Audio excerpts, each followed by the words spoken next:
पाकिस्तान ऐं ॾखण अफ्रीका विच में टे T20 मैचनि ते बदिल सीरीज़ मुलतवी थी वई आहे। पाकिस्तान क्रिकेट बोर्ड PSL जे 5 एडिशन खां पोइ ॾखण अफ्रीका खे टे T20 मैच खेॾण जी दावत ॾिनी हुई। उन हवाले सां ॿिन्ही बोर्डनि जे विच में ॻाल्हियूं बि तइ थी वयूं हुयूं। अफ्रीका जी सिक्योरिटी वफ़द खे PSL दौरान पाकिस्तान जो दौरो बि करणो हो। PCB टे T20 मैच रावलपिंडी में कराइण जो फ़ैसिलो कयो। 24, 25 ऐं 27 मार्च जी तारीख़ूं पिणु तजवीज़ कयूं वयूं हुयूं, पर हाणे नए डेवलपमेंट मूजिबि सीरीज़ मुलतवी थी वई आहे। PCB जे तर्जुमान ख़ानगी टीवीअ खे ॿुधायो त सीरीज़ तय थियल शेड्यूल ते कराइण मुमकिन नाहे। सीरीज़ हाणे मार्च में न थींदी, हलंदड़ साड़ कंहिं बि वक़्तु कराए सघिजे थी। सीरीज़ मुलतवी थियण सबबि सिक्योरिटी न पर रांदीगरनि जा पहिरियां कयल थियल मुआहिदा आहिनि। होॾां अफ्रीकन बोर्ड जे तर्जुमान मूजिबि ॾखण अफ्रीका खे भारत में सीरीज़ जी पुॼाणी 18 मार्च ते करणी आहे। उन खां पोइ रांदीगरनि खे भारतीय लीग में शिरकत करणी आहे, जंहिं करे पाकिस्तान सां शेड्यूल सीरीज़ मुलतवी करे रहिया आहियूं। Mohammad Hafeez bowling action clear कराइण में कामयाब, पाबंदी ख़त्म। हाणे हू इंटरनेशनल मुक़ाबलनि में बॉलिंग कराए सघंदो। मोहम्मद हफ़ीज़ जो बॉलिंग एक्शन ICC जी मंज़ूर कयल लाहौर जी मक़ामी यूनिवर्सिटी जी बायो मैकेनिक लैब में वरितो वियो, जंहिंमें संदसि ॿांह जो कमु 15 डिग्री जे क़ानूनी हद में नज़र आयो। ICC पारां हितमी ऐलान थियण खां पोइ मोहम्मद हफ़ीज़ आलमी मुक़ाबलनि सां गॾु पाकिस्तान सुपर लीग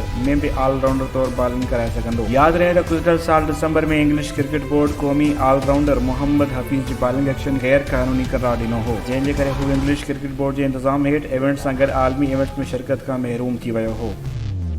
PCB ईंदड़ साल जनवरीअ में न्यूज़ीलैंड जी मेज़बानी लाइ उमेदूं लॻाए छॾियूं आहिनि। PCB ईंदड़ साल जनवरीअ में न्यूज़ीलैंड जी मेज़बानी जे लाइ उमेदूं लॻाए छॾियूं आहिनि। क़ज़ाफ़ी स्टेडियम लाहौर में प्रेस कॉन्फ्रेंस कंदे वसीम ख़ान चयो त असां मुल्क में इंटरनेशनल क्रिकेट जी बहाली जे सफ़र में अॻिते वधी रहिया आहियूं। ॾखण अफ्रीका टीम जो भारत वारो दौरो 18 मार्च ते मुकमल थींदो। डिघे सीरीज़ खां पोइ वधीक सफ़र नथा करणु चाहिनि। उन लाइ टे T20 मैचनि लाइ रावलपिंडीअ जो हंधु बहितर सम्झो पियो वञे। ॿिन्ही बोर्ड जे विच में ॻाल्हियूं बहितर तरीक़े सां अॻिते वधी रहियूं आहिनि। ॾखण अफ्रीका सिक्योरिटी जे अॻवानी खे पाकिस्तान जे दौरे दौरान जेकॾहिं सिक्योरिटी जा ख़दशा आहिनि त उन्हनि खे ख़तमु करण जी कोशिशि कंदासीं। हिन वधीक त दौरे जी तस्दीक थी वई आहे। मैच PSL फाइनल खां पोइ 24, 25 ऐं 27 मार्च ते खेॾिया वेंदा। हिन जो वधीक चवण त ईंदड़ साल जनवरीअ में न्यूज़ीलैंड सां होम सीरीज़ में 2 टेस्ट ऐं टे T20 मैचनि जी कामयाबी लाइ पूरी उमेद आहियूं। मुक़ाबला मुख़्तलिफ़ जॻहियुनि ते शेड्यूल कया वेंदा। सवाल जे जवाब में वसीम ख़ान चयो त मौजूदा हालतुनि में भारत सां क्रिकेट जा इम्कान नज़र न पिया अचनि, पर मुस्तक़बिल में बहितरी जी उमेद रखी सघूं था। ॿिन्ही मुल्कनि जी अवाम रवायती मुख़ालिफ़नि खे एक्शन में ॾिसणु चाहे थी।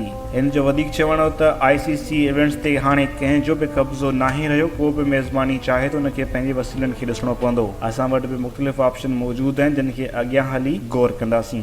वधीक ख़बरुनि ऐं अपडेट्स लाइ ॾिसंदा रहो फास्ट